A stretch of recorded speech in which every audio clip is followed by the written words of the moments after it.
안녕하세요. 행복한 결혼 생활 중인 40대 여자입니다. 살면서 제가 가장 잘했다고 생각한 일은 남편과 결혼한 거예요.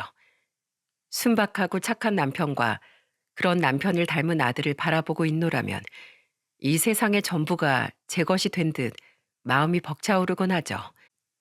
또한 남편과 결혼하며 저는 굉장히 귀한 존재를 얻게 되었는데요.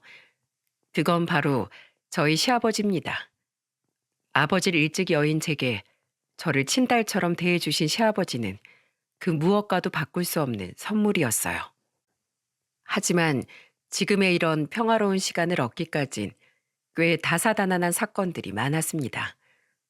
특히 그 시간 동안 수많은 눈물을 흘려야 했던 저희 시아버지 이야기를 지금부터 조심스럽게 풀어보려고 해요. 저희 아버지는 제 나이 13살에 지병으로 돌아가셨습니다. 그런 아버지 대신 엄마는 식당 일을 하며 저와 남동생, 여동생을 힘들게 키우셨죠. 우리 가족은 비록 가난했지만 굉장히 화목했어요. 엄마는 우리에게 이렇게 말씀하곤 하셨습니다. 돈 주고도 못 사는 게 바로 가족이다. 가족끼리 화목하면 그게 바로 부자인 거야. 마음이 넉넉하면 세상에 두려울 게 뭐가 있겠니? 저는 동생들을 공부시키기 위해 대학에 진학하지 않고 곧바로 작은 회사에 취업을 했습니다. 그리고 나이 31살에 119 구급대원인 남편과 결혼을 했죠. 지인의 소개로 만난 남편은 참 순박하고 착한 사람이었어요. 시댁은 곡성에서 큰 돼지 농장과 작게 밭농사를 겸하던 여유로운 집안이었습니다. 시댁에선 저희가 결혼할 때 서울의 작은 아파트도 마련해 주셨죠. 게다가 남편은 사남매 중 둘째로 시숙과 손아래 시누이 그리고 막둥이인 막내 시동생까지 형제가 많은 다복한 집안이었어요. 동생들과 굉장히 우애 좋게 살았던 전 많은 시형제들이 생기는 게 무척이나 좋았습니다. 하지만 막상 결혼하고 보니 남편을 제외한 시형제들은 인성이 몹쓸 사람들이더군요. 가난하게 자란 시부모님은 두 분 다 국민학교밖에 졸업을 못 하셨는데 워낙 고생을 하고 사셔서인지 자식 일이라면 아주 껌뻑 죽는 분들이었습니다. 자식들을 고생을 시키기 싫으시다면서요. 그런데 문제는 시형제들이 그런 시부모님을 굉장히 무시한다는 거였어요. 명문대 졸업 후 대기업에 다니던 시숙과 간호사였던 시누이는 시부모님이 무슨 말만 하면 무시부터 하더군요. 그 와중에도 돈이 필요하다고 하면 시부모님께서 군말 없이 내어주시는 걸 이용해서 신나게 돈을 뜯어가던 사람들이었죠. 게다가 늦둥이였던 시동생은 변변한 직장도 없이 시부모님께서 마련해준 서울의 오피스텔에 살며 여태까지 시부모님에게 생활비를 타서 살고 있더라고요. 결혼하고 맞이한 첫 명절날 저는 시부모님을 대하는 시형제들의 태도를 보고 기함을 했습니다. 큰애야, 회사 다니느라 피곤하지? 윗사람들이 힘들게 하진 않고 힘든 일 있으면 언제든 이 아버지한테 얘기하거라. 응? 아버지가 회사 생활이 뭔지 아세요? 평생 돼지 키우고 밭일만 하신 아버지가 회사 일을 뭘 한다고 아버지랑 상의를 해요. 아빠, 나 너무 힘들어. 아빠, 나 이번에 다른 병원으로 이직하기 전에 딱 1년만 쉬려고 하는데 나 생활비 좀 지원해 주시면 안 돼? 너 병원 옮긴 지 얼마 되지도 않았는데 또 이직을 해? 사람이 한 군데 터를 제대로 잡고 살아야지 않겠어? 너 내년에 결혼도 할 거라며. 아빠가 병원 일에 대해 뭘 안다고 그래. 사람 생명 다루는 일이 얼마나 힘든지 하나도 모르면서. 그래서 돈 준다고 만다고. 시숙과 시누이는 아주 거침없이 시아버지께 무시 섞인 발언을 해대더군요. 게다가 시숙의 아내인 형님은 말리긴커녕 시조카를 안고 실실 웃기까지 하며 그 광경을 지켜보고 있었습니다. 심지어 시동생은 귀찮다며 명절에 내려오지도 않았죠. 두 사람 다 그만해. 새 식구 앞에서 부모님께 그런 식으로 행동하는 거 부끄럽지도 않아? 두 사람이 그렇게 무시하는 부모님 돈 아니었으면 지금 그렇게 떵떵거리면서 잘 살고 있을 것 같아? 형하고 넌 부모님 아니었으면 지금 아무것도 아니었을 거라고. 제발 철 좀 들어. 예, 예. 또 자기만 효자납셨지? 그렇게 된 사람이 너 혼자 부모님 마음껏 복양하고 사세요. 주제 넘게 어디서 매번 자기 형을 가르치려고 들어? 얘들아, 싸우지 말거라. 내가 괜한 말을 해서 이런 분란을 일으키는구나. 근수야, 그만해. 이 아버진 괜찮다. 유일하게 시아버지 편을 들며 화를 내던 사람은 제 남편이었습니다. 하지만 시아버지는 오히려 그런 남편을 말리시더라고요. 저와 눈이 마주친 시아버지는 제게 민망한 듯 어색하게 웃어 보이시더군요. 자신의 그런 모습이 창피하다는 듯 말입니다. 그날 풀이 죽은 시부모님의 모습이 너무도 마음 아파 저라도 두 분께 더 잘해드려야겠다고 결심했습니다. 저는 남편에게 제안해 한 달에 한 번은 꼬박꼬박 시댁에 내려가 두 분을 배웠어요. 내려오는데 시간도 오래 걸릴 텐데 뭐하러 이렇게 자주 오니? 나랑 네 시애미야 좋다만 괜히 너희들 힘들게 하는 것 같아 마음이 좋지 않구나. 제가 두 분 보고 싶어서 일부러 이 사람 막 졸라대서 온 건데요 뭐. 이렇게 내려오면 두 분 얼굴도 뵙고 공기 좋은 곳에서 끝내주는 시골 경치도 보고 얼마나 좋아요. 마음 같아선 맨날 맨날 오고 싶으니까 저 못 오게 하지 말아주세요. 한 번도 자식에게 이런 살가운 소리를 들어보지 못했다며 시어머니는 제 손을 잡고 눈물까지 흘리셨습니다. 남편이 두 분께 잘한다고 하지만 아무래도 아들인지라 저에 비하면 남편은 무뚝뚝한 편이었으니까요. 시아버지 또한 점차 저만 보면 얼굴에 한바구음이 피곤하셨죠. 너무도 좋아하는 시부모님의 모습을 보니 괜히 제 마음이 다 뭉클해지더군요. 남편 또한 밝아진 시부모님의 모습을 보고 저에게 굉장히 고마워했어요. 결혼한 지 2년 만에 저는 아들을 낳았고 잠시 전업주부로 살게 되었습니다. 대체 인력이 없는 작은 회사인지라 육아휴직이 불가피하기도 했고 이후엔 이렇다 할 경력도 크게 없던 데다 애 엄마이기까지 한 절 다른 회사들은 받아주지 않았거든요. 결국 저는 아이를 낳고 3년 뒤가 되어서야 녹주 판매 사원으로 겨우 취업 자리를 얻을 수 있었죠. 한편 결혼 생활이 지속되며 저는 시형제들이 시부모님을 무시한 행동을 그냥 두고 보기 힘들어졌어요.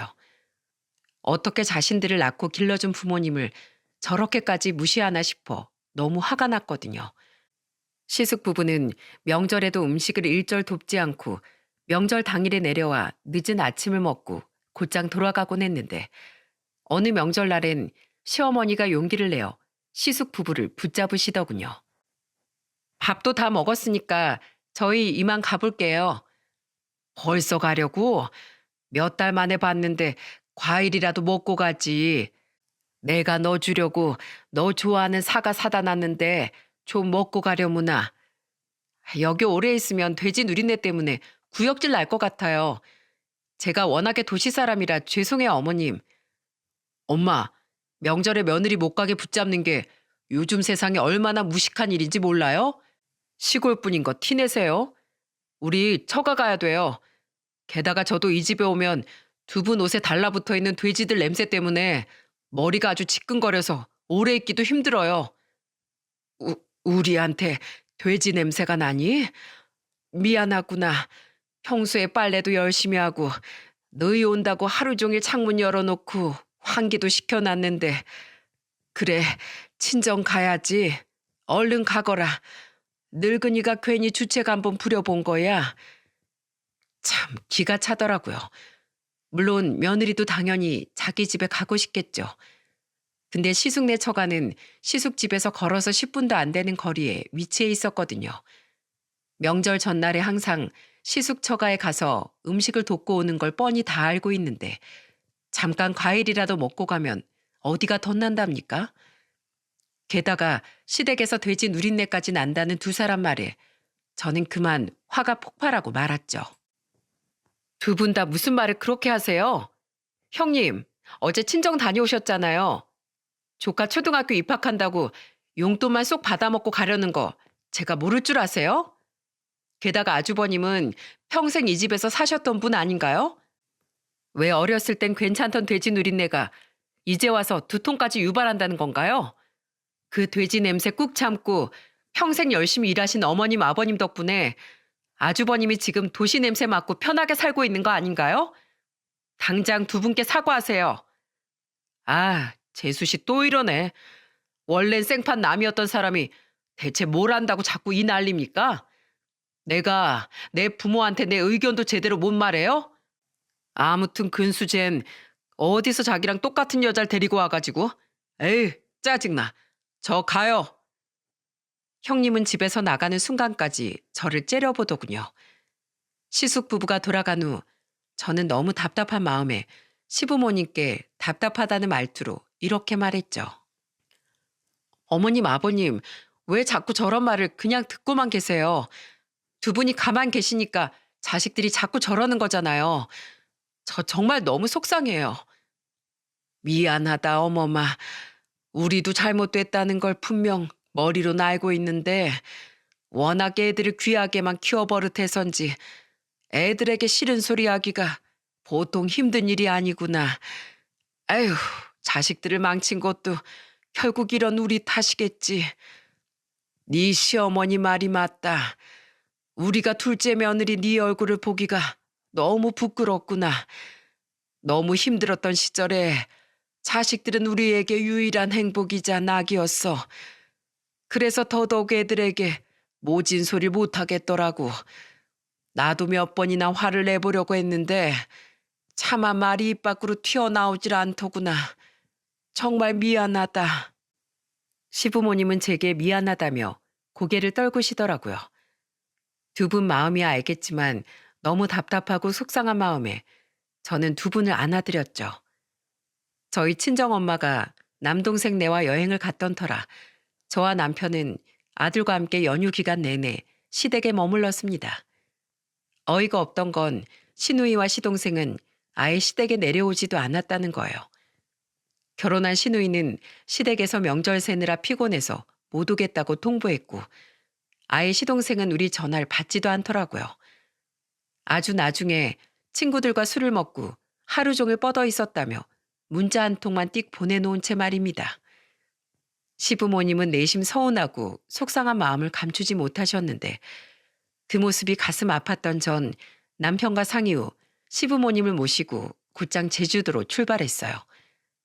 명절이라 비행기 값과 펜션비가 굉장히 비싸긴 했지만 그렇게라도 시부모님을 기쁘게 해드리고 싶었거든요.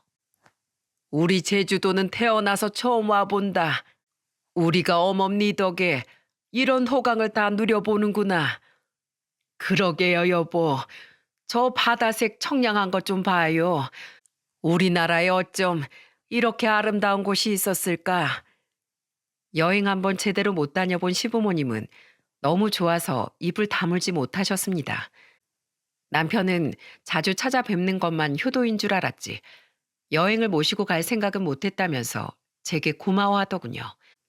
새 시형제 때문에 복장 터지긴 했지만 어찌됐든 시부모님과 첫 여행을 다녀온 뜻깊은 명절이었죠. 이후에도 저는 시부모님과 화목한 추억을 쌓아갔습니다. 저희 아들 또한 할머니 할아버지를 무척이나 좋아했기에 한 달에 한 번씩 시댁에 내려가는 일은 우리 가족에게 소풍과도 같은 일이었어요. 하지만 제가 결혼한 지 9년이 흘렀던 해 우리에겐 큰 슬픔이 찾아오고 말았습니다. 어머마, 제발 빨리 병원으로 좀 와다오. 네 시어머니가 쓰러졌다. 바로 시어머니께서 급작스런 심정지로 쓰러지셨다는 거예요. 급하게 병원으로 달려갔지만 자식들이 병원에 도착하기 전 시어머니는 이미 세상을 떠난 뒤였어요. 평생 시어머니와 서로 의지하며 살아온 시아버지는 큰 슬픔에 빠지셨습니다. 그런 시아버지를 위로하기 위해 저와 남편은 아들 데리고 주말마다 시댁에 내려갔어요. 남편이 주말 근무가 있는 날엔 저라도 혼자 아들을 데리고 시아버지를 뵈러 갔죠. 기운 없는 시아버지를 어떻게든 북돋아 드리고자 우린 종종 근교로 여행도 다니고 마당에서 소고기 파티도 하며 갖은 노력을 다했습니다. 내가 우리 둘째 며느리 덕분에 웃는다. 넌 나한테 다시 없을 복덩이야. 고맙다 어머마. 그런 우리의 노력이 무색하지 않게 다행히 시아버지는 조금씩 기운을 차리셨어요. 그 뒤에도 저는 매주는 아니더라도 2주, 3주에 한 번은 시댁에 내려가려 최선을 다했습니다. 그 와중에 화가 났던 건 시형제들의 태도였는데 시형제들은 시아버지를 위로하긴커녕 돈을 요구할 때만 시댁에 내려와 시아버지의 비위를 맞추려 노력하는 척할 뿐 바쁘다는 핑계로 시어머니의 첫 기일에조차 내려오질 않더라고요. 얘들이 워낙에 바빠서 오늘은 못 내려오고 주말에 납골당에 내려오며 집에 들른다는구나. 일 때문에 바쁘다는 걸 어쩌겠니? 오늘은 우리끼리만 제사 지내자꾸나. 결국 시어머니의 첫 기일엔 휴가를 쓰고 시댁에 내려간 저와 남편, 그리고 저희 아들과 시아버지, 이렇게 넷이서 조촐하게 제사를 치를 수밖에 없었습니다. 여보, 하늘에서 잘 지내고 있어? 거기선 돼지 돌볼 일도 없고 편하지? 여기서 고생한 만큼 거기선 편하게 살아. 보고 싶구려. 시아버지는 시어머니의 사진을 보고 참 많이 우셨습니다. 시어머니의 사진을 보니 생전 제게 잘해주셨던 시어머니의 모습이 떠올라 저 또한 시아버지의 손을 잡고 눈물을 펑펑 흘렸죠. 어머님, 아버님 걱정은 마세요. 저희가 어머님 대신은 못 되더라도 꼭 아버님을 잘 지켜드릴게요. 하지만 전 시어머니께 다짐한 약속을 한동안 지킬 수 없게 되었어요. 시어머니의 기일이 지나고 2달이 채 지나지 않았을 때 우리 가족에겐 청천벽력 같은 일이 생기고 말았거든요. 폐암이라고? 확실해? 병원에서 정말 제대로 검사한 게 맞대? 남편은 정기검진을 하다가 그만 폐암이 발견되고 말았습니다. 잦은 기침과 약간의 흉통만 있었을 뿐 평소에 건강했던 남편이 암이라니 정말 믿어지지가 않았죠. 폐암 3기 판정을 받은 남편은 곧바로 항암 치료를 받기 위해 병원에 입원을 하게 되었어요. 우선 암세포의 크기를 줄인 뒤에야 수술을 해야 했거든요. 남편은 기약 없는 휴직을 해야 했고 저는 혼자서 남편 간병하랴, 아이 돌보랴, 심지어 일까지 하며 아주 힘든 나날을 보냈습니다. 그렇기에 가끔씩 시아버지와 통화로 안부만 물을 뿐 전처럼 시아버지를 챙길 새가 없었죠. 내가 내려가 봐야 하는데 이 농장일 때문에 집을 오래 비울 수가 없구나. 너 혼자 고생하게 해서 미안하다 어머마. 다행히 남편의 병원비는 시아버지께서 전부 내주셨습니다. 그럼에도 불구하고 시아버지는 가끔씩 남편을 보러 오실 때마다 제 손을 잡고 혼자 고생시켜서 미안하다며 눈물을 흘리시곤 하셨어요. 저희 친정엄마 또한 몇 년 전 지방으로 발령이 난 남동생을 따라 지방에서 거주하셨기에 저를 도와주실 수 없었거든요. 당시엔 화장실에서 넘어져 허리까지 다치셨었기에 더더욱 말입니다. 저는 괜찮아요. 제 가족 지키는 일인데 힘들어도 씩씩하게 견뎌내야죠. 지금 제일 힘든 사람은 애 아빠잖아요. 남편은 다행히 치료 경과가 좋아 수술을 받을 수 있었지만 이후에도 힘든 항암 치료를 계속해서 견뎌내야 했어요. 그런데 남편이 암투병을 한 지 1년쯤 지났을 때 저는 또 한 번 심장이 쿵 떨어지는 소식을 전해 듣게 되었습니다. 여보, 지금 아버지 옆집 사신 아저씨가 나한테 연락 주셨는데 아버지가 농장에서 쓰러진 채 발견됐대. 지금은 구급차 타고 시내 병원으로 이송되셨는데 아저씨가 구급대원들이 하는 말을 언뜻 들어보니까 아버지 지금 위독한 상태인 것 같다고 하셔. 아버님이? 알았어. 우선 진정해. 당신은 어차피 못 가니까 내가 지금 바로 내려가 볼게. 당신은 다른 형제들한테 연락만 해줘. 병원에 있던 남편은 전화로 제게 흐느끼며 시아버지가 쓰러지셨다는 소식을 전해주더군요. 일을 하고 있던 저는 그 즉시 직장의 양해를 구하곤 차를 몰고 시아버지께서 계신다는 병원으로 내려갔습니다. 저희 집에서 30분 거리에 시부모님과 함께 살던 여동생에게 전화해 초등학생이던 저희 아들을 부탁한 채 말이죠. 아버님, 4시간이 걸려 병원에 도착하니 시아버지께선 의식불명이시더군요. 놀라서 의사를 붙잡고 물어보니 의사는 제게 이렇게 이야기했습니다. 연세도 있는 상태에서 너무 과로를 하셔서 쓰러진 것 같습니다. 다만 몸이 많이 쇠약해져 있는 상태라 이대로 계속 의식을 못 차리신다면 조금 위험할 수도 있을 것 같아요. 분명 검사상으로 큰 문제는 없는데 노쇠하신 탓에 기력이 많이 쇠하신 것 같아요. 우선 언제 의식을 찾으시는지 지켜보죠. 너무 무서웠습니다. 쓰러진 후 손 쓸 새도 없이 세상을 떠나셨던 시어머니 생각이 나서 시아버지까지 허무하게 돌아가실까봐 말이죠. 아버님, 제발 눈 좀 뜨세요. 이대로 이렇게 허무하게 아버님을 보내드릴 수는 없어요. 제가 친딸 같으시다면서요. 아버님은 저한테 아버지나 마찬가지인데 저한테 아버지를 2번이나 잃게 하실 거예요? 제발 얼른 일어나세요. 저는 시아버지의 손을 잡고 어린애처럼 엉엉 울었습니다. 저는 남편에게 시아버지의 상황을 이야기해 준 뒤 계속해서 시아버지의 곁을 지켰습니다. 그런데 하루가 지나고 이틀 3일이 지나도 시형제들은 병원에 코빼기도 보이질 않더군요. 남편은 분명 그들에게 시아버지가 위독하다고 이야기했는데도 말입니다. 잔뜩 화가 난 전 그들에게 전화해 따져 물었죠. 어떻게 자식들이 아버지가 위독하다는데 한 번은 안 들여다볼 수가 있어요? 어머님 때처럼 혹시라도 아버님 잘못되시면 임종도 못 지켰다는 죄책감을 어떻게 감당하려고 이러는 거냐고요. 너무 화가 나니 목소리마저 떨리더라고요. 그런데 시형제들의 반응은 제 마음을 더더욱 참담하게 만들더군요. 아직 돌아가신 것도 아닌데 왜 그렇게 유난이에요? 우리가 간다고 아버지가 깨어나는 것도 아닌데 우리가 우르르 몰려가서 뭐합니까? 그리고 재수 씨, 이제 가식 떨지 말고 솔직히 말해봐요.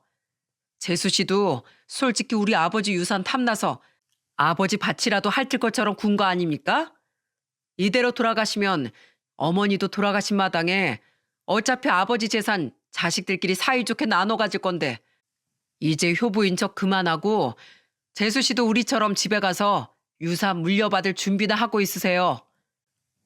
새언닌 언제든 다른 사람으로 대체 가능한 직업이니까 시간 널널하죠? 전 바빠서 못 내려가요. 무슨 일 있으면 연락 주세요. 아, 저 지금 여자친구랑 제주도 여행 와 있어서요. 3일 뒤에 올라가니까 그때 아버지 뵈러 갈게요. 화가 나다 못해 눈물이 났습니다. 이런 것들도 자식이라고 평생을 바쳐 자식들에게 헌신한 시아버지의 인생이 너무 불쌍해서요. 당신들은 자식도 아니라고 크게 화를 낸 뒤 여전히 눈을 못 뜨고 계시던 시아버지의 손을 잡고 펑펑 울던 전 갑자기 일어난 상황에 너무 놀라 순간 뒤로 까무러칠 뻔했네요. 어? 그건 바로 미동 없이 누워있던 시아버지가 갑자기 벌떡 몸을 일으키신 겁니다. 며칠 동안 정신을 차리지 못한 사람이라고 생각되지 않을 정도로 아주 벌떡 말이죠. 그리고 시아버지 입에서 나온 말은 또 한 번 저를 기함하게 만들었어요. 아버님, 정신이 드신 거예요? 아이고, 삭신아.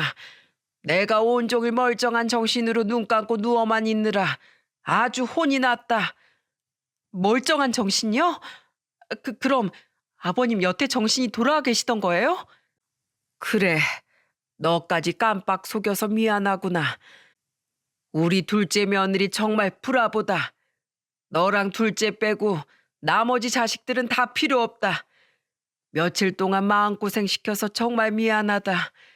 사실 첫날 진즉에 정신은 돌아왔는데 다른 자식 놈들이 대체 언제 얼굴을 비출까 싶어서 내 연기해 본 거야. 내가 위독하다는데 적어도 며칠 안에 오겠지. 아무리 아나무인인 놈들이라도 내 자식들이 그렇게 금순 아니겠지 싶은 간절한 마음으로 말이다. 근데 방금 네가 그놈들이랑 한 전화통화를 듣고 내 확실히 깨달았다. 그놈들은 더 이상 내 자식이 아니야. 그동안 시아버지는 제가 시댁에 잠을 자러 간 틈을 타 몰래 주전부리로 배를 채우고 병실에 딸려있는 화장실에서 볼일을 해결하셨다는군요. 병실의 다른 환자들도 잠이 든 늦은 새벽에 말입니다. 저는 놀란 가슴을 애써 진정시키며 대체 왜 이런 생각을 하신 거냐고 물었어요.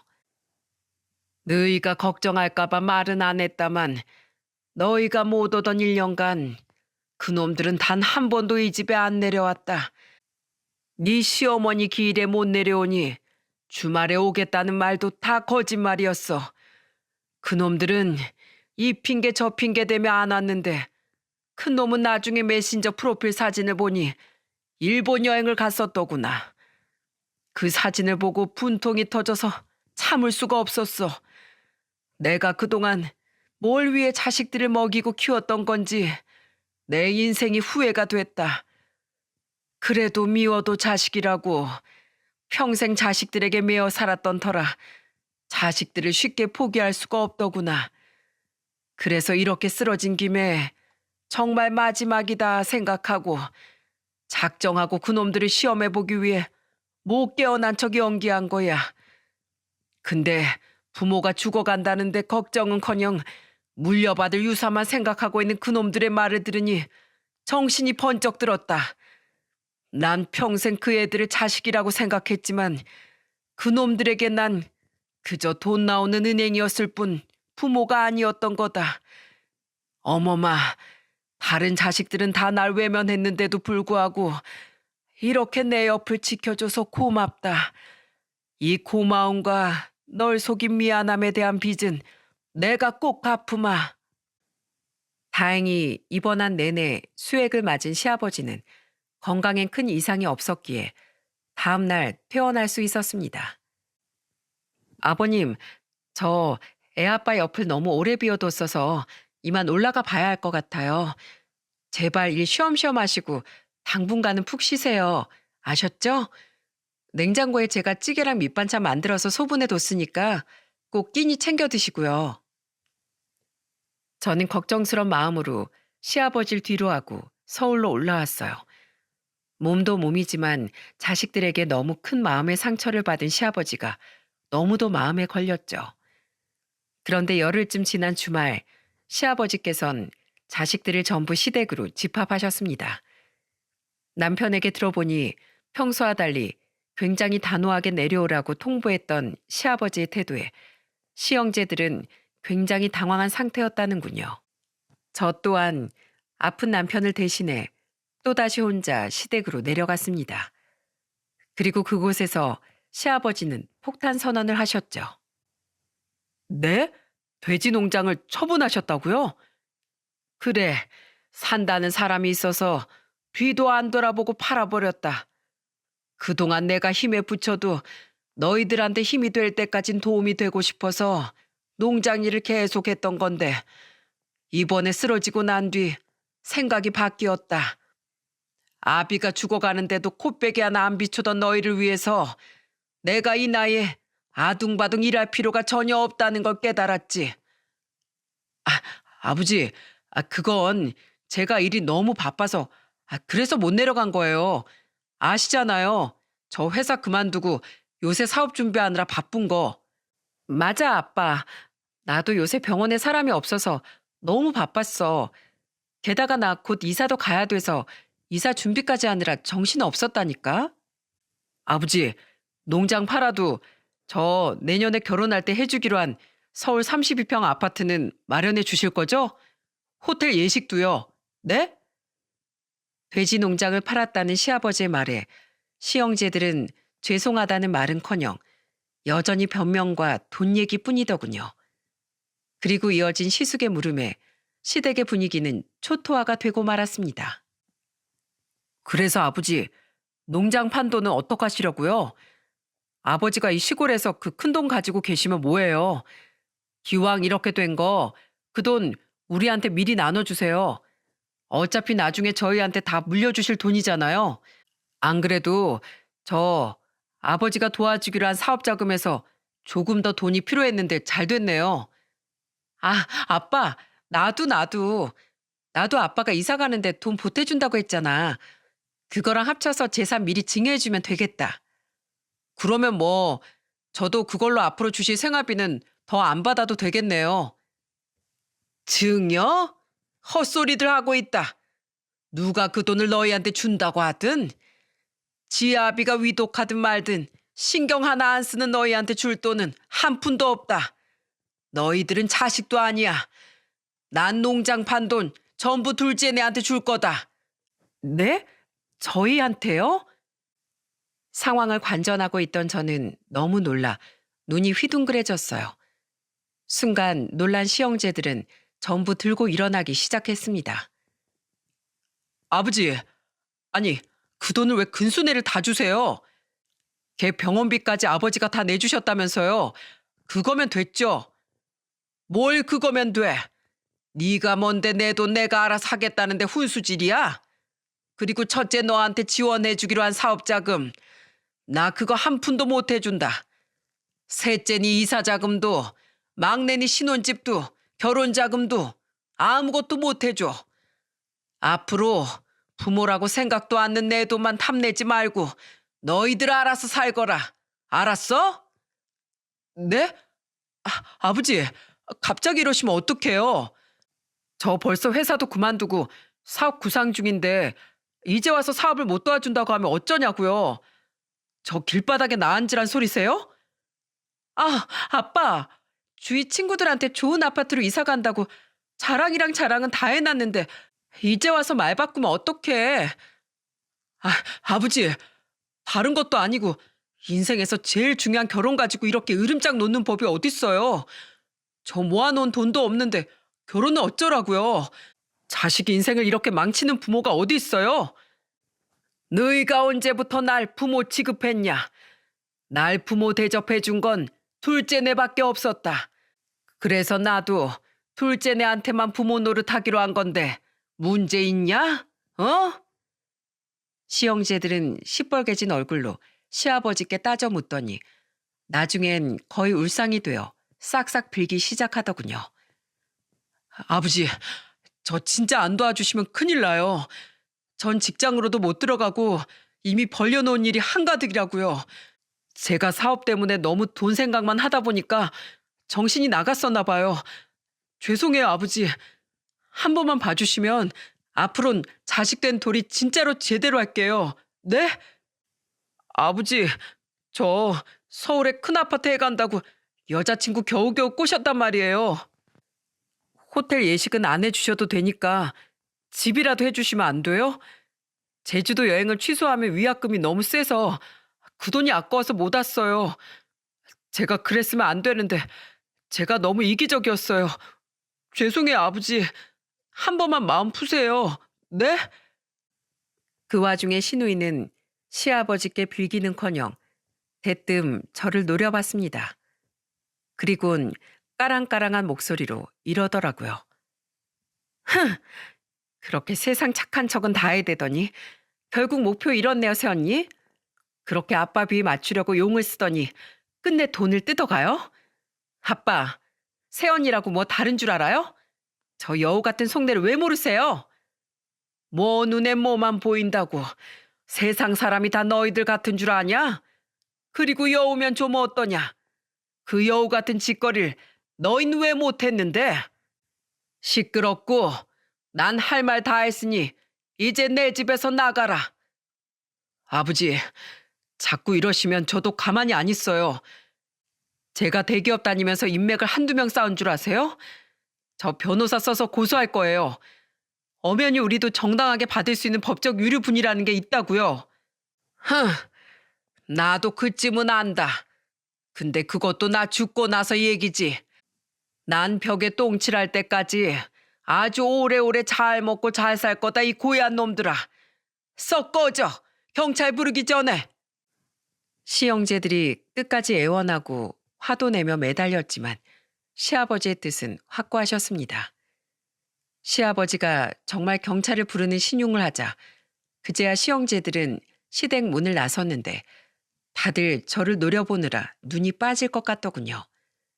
저는 그들에게 일침을 날린 뒤 시댁 문을 쾅 닫아버렸죠.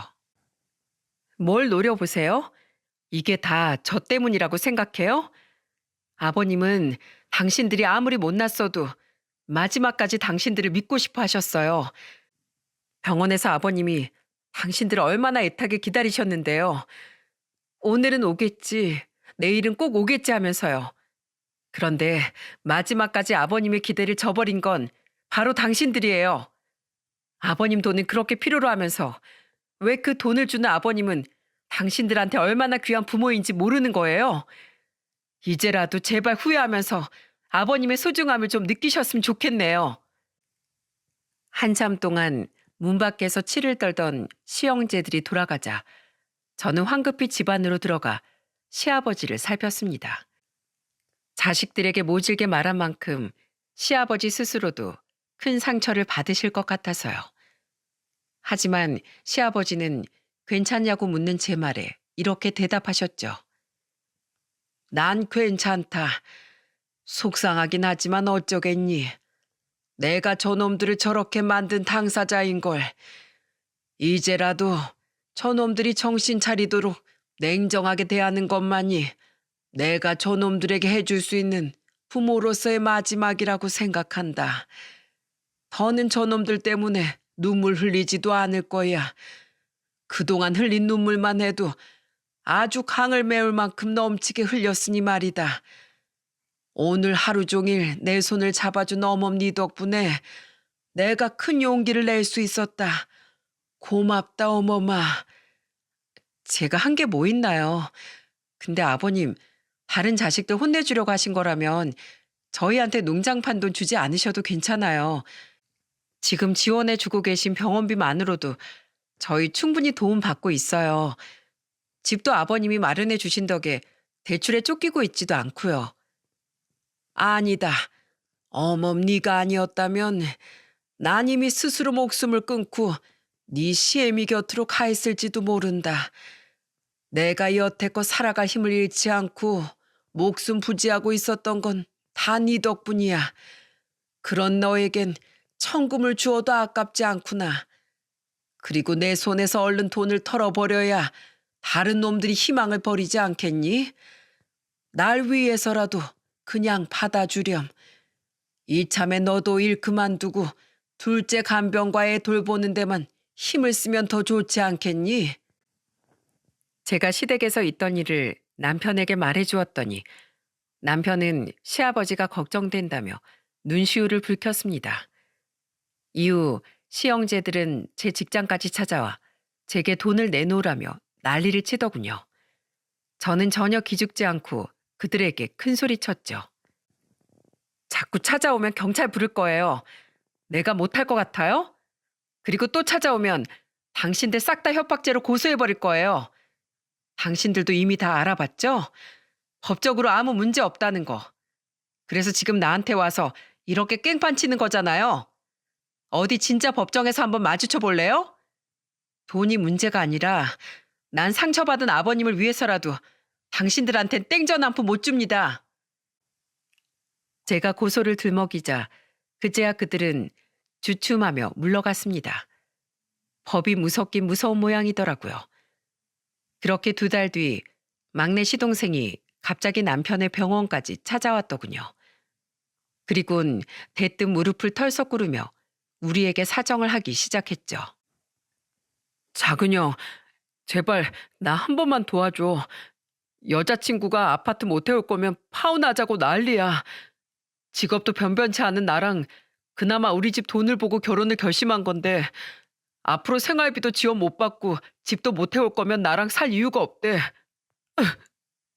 내 나이가 벌써 38인데 나 이 결혼 못하면 평생 돈도 없이 외롭게 살아야 될지도 몰라. 내가 제대로 된 직업이 있기래, 모아둔 돈이 있기래. 형, 제발 나 아파트라도 하나 해주면 안 될까? 이번에만 도와주면 평생 내가 도와달란 말 안 할게. 제대로 된 직장도 찾을게. 아니, 못 해줘. 네 말 맞다나. 네 나이가 38인데 여태 부모 등골만 빼먹고 살았다는 사실이 부끄럽지도 않냐? 그리고 이렇게 결혼하면 평생 이렇게 산 네가 갑자기 달라지기라도 할 것 같아? 능력이 안 되면 괜한 남의 집 딸 고생시키지 말고 결혼 포기해. 그리고 앞으론 제발 네 스스로 돈 벌어서 알아서 좀 살아봐. 남편은 그런 시동생의 부탁을 단박에 잘라내버렸습니다. 결국 시동생은 아무런 소득 없이 빈손으로 병실을 나가야만 했죠. 그렇게 1년이 지난 지금 우리와 시형제들에겐 아주 많은 변화가 생겼습니다. 아버님, 아침 진지 잡수세요. 우선 저희 가족은 살던 집을 팔고 곡성의 시댁으로 이사 왔습니다. 홀로 남으신 시아버지가 아무래도 계속 마음에 걸리기도 했고 병원에서 퇴원한 남편을 공기 좋은 곳에서 요양시키고 싶기도 했거든요. 시아버지께서 물려주신 재산 덕분에 저도 마음 편히 일을 그만두고 남편 또한 휴직을 마치고 퇴직을 할 수 있었기에 가능한 일이었죠. 다행히 남편은 건강이 많이 호전되어 지금은 2달에 한 번씩 병원으로 정기검진을 받으러 가곤 합니다. 할아버지, 이따가 밭에서 저랑 무 뽑기 시합해요. 시댁으로 내려오며 초등학생 아들이 적응하지 못하면 어쩌나 걱정했지만 다행히 아들은 전원 생활이 굉장히 잘 맞는 것 같아요. 매번 소풍 오듯 놀러왔던 시댁으로 아예 이사를 오니 매일 소풍을 하는 느낌이라며 좋아하더라고요. 아들, 할아버지 너무 귀찮게 하면 안 돼. 아버님, 우리 다음 달에 여행 가기로 한 거요. 이번엔 어디로 갈까요? 강원도 쪽으로 한번 놀러 가 볼까요? 우린 시아버지께서 남겨주신 돈을 아껴 쓰며 꼭 필요한 만큼만 생활비로 사용하고 있는데 유일하게 그 돈을 아끼지 않을 때가 바로 시아버지를 위할 때입니다. 그 돈의 주인은 원래 시아버지이니 시아버지를 위해 쓰는 것이 마땅하다고 생각했거든요. 우리는 아이 방학 때나 주말을 이용해 시아버지를 모시고 이곳저곳 놀러 다니며 유유자적한 생활을 하고 있어요. 평생 일만 하느라 제대로 놀러 다니지 못하신 시아버지께선 여행을 갈 때마다 정말 행복한 웃음을 짓곤 하시죠. 비록 다른 자식들은 다 잃었어도 내가 늙음하게 너희 덕분에 이렇게 행복한 삶을 다 살게 되었구나. 고맙다 얘들아. 시아버지께서 남은 밭에서 소소하게 농작물을 기르며 손주 재롱을 보는 낙으로 살아가고 계십니다. 아주 가끔은 제 남동생 부부가 친정엄마를 모시고 시댁에 놀러 오기도 하는데 그럴 때면 우린 마당에서 소고기 파티를 벌이곤 해요. 기특하다 우리 딸. 엄마는 네가 진심으로 가족을 아끼는 사람이 되어줘서 정말 기뻐. 네 시아버지 얼굴 봐라. 저 환한 웃음이 얼마나 값지니. 네가 진정으로 얻은 건 네 시아버지가 물려주신 재산이 아니라 돈 주고도 살 수 없는 네 시아버지의 행복이란다. 엄마는 시아버지를 안쓰럽게 여기시는지 여전히 저를 볼 때마다 시아버지를 잘 챙겨드리라고 말씀하곤 하세요. 시아버지께 많은 상처를 준 시형제들은 시아버지께 굉장한 반감을 갖고는 더 이상 우리와 왕래를 하지 않습니다. 대책 없이 시아버지의 지원만 믿고 사업을 제대로 구상하기도 전에 대기업을 그만뒀던 시숙은 나이가 많아 다른 대기업으로 재취업을 하지 못했어요. 게다가 업계 평판이 안 좋았는지 불러주는 곳이 없어 중견기업으로도 재취업을 하지 못한 시숙은 지금은 중소기업에 들어가서 굉장히 불만족스럽게 일을 하고 있다고 하더군요.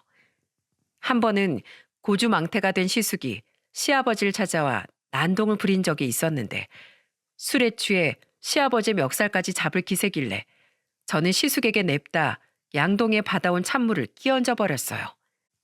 제발 정신 좀 차리세요. 아주버님 인생을 아버님이 망쳤다고요? 아니요. 아주버님 인생을 망친 건 아주버님 자신이에요. 평생 고생하면서 자식들 건사하신 아버님을 그렇게 무시하더니 그렇게 똑똑하단 양반께서 왜 이제 와서 아버님한테 이렇게 매달려요? 그렇게 아버님 도움이 절실했으면 진즉에 잘하셨어야죠.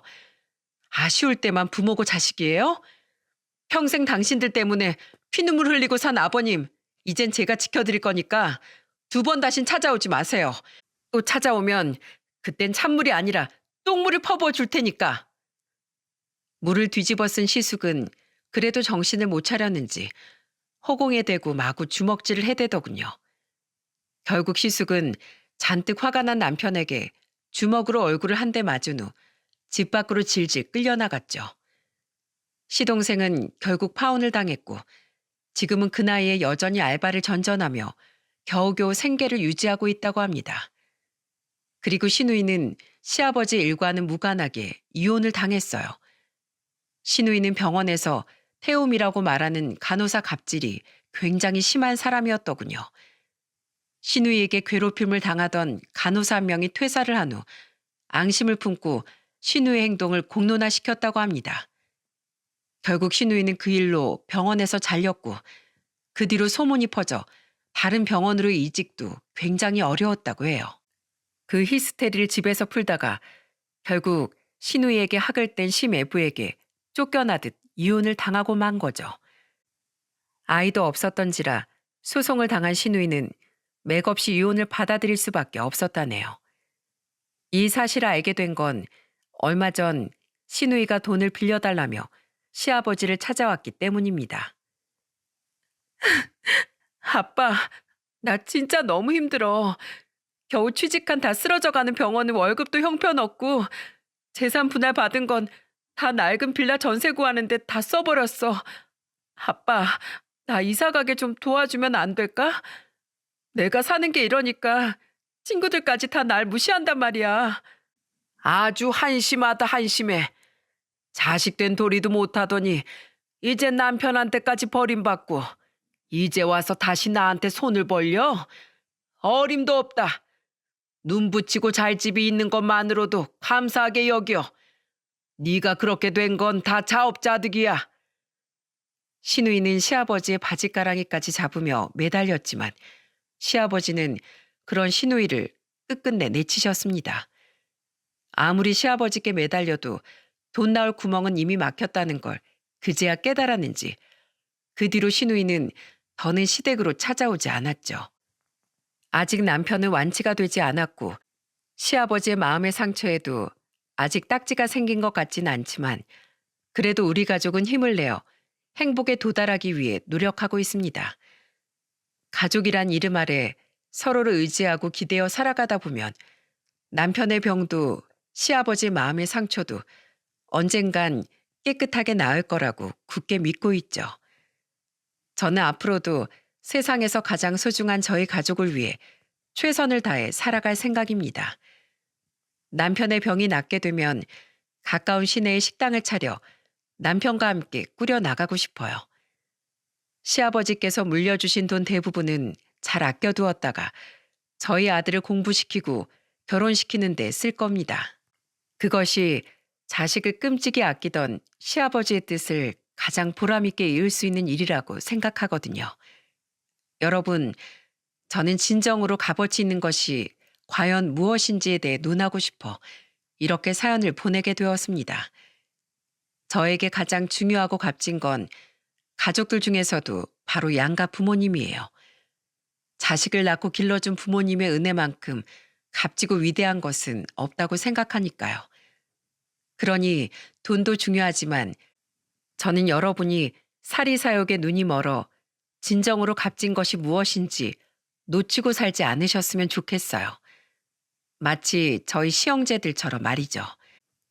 제 사연을 들으신 오늘 하루는 여러분 모두 자신의 인생에서 가장 값어치 있는 존재에 대해 고민해보는 시간이 되셨으면 좋겠습니다. 여러분 모두 진정한 마음의 부자가 되길 빌며 이만 사연을 마칠게요. 감사합니다.